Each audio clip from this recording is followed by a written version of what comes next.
So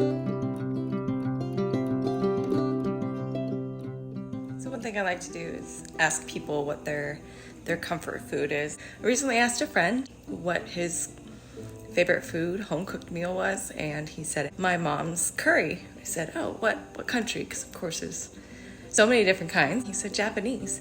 That caught my eye because I have never had or made Japanese curry. I've made, different Indian curries. I've made Thai curries, and I think they're all really great in their own right? So I thought, I checked it out. I saw a few recipes, and there's a few ingredients that are different than some of the other curries that I made, surprisingly. So I decided to try it, and that's what we're doing today.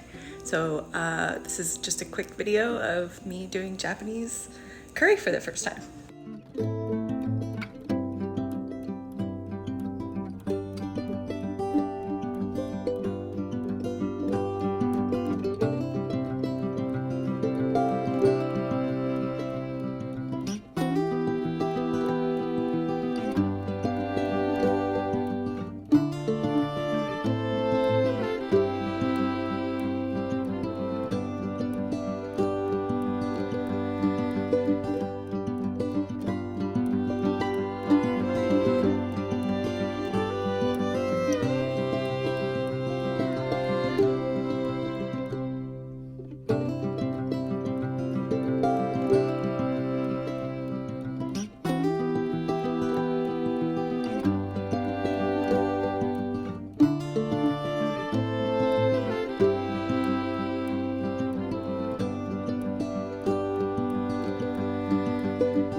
So one thing to note about this recipe in particular is I want you to pay attention to the cooking times. In this case, the recipe is calling for very long cook times in between each ingredient. So for example, we put in our onions, we want to let them sit for like 10 minutes almost to caramelize, and then we're going to put our other stuff in, the apples for example, in another 2 minutes, and then we're going to put flour in, and that's going to hang out for another couple minutes. So the whole idea here is building layers of flavor.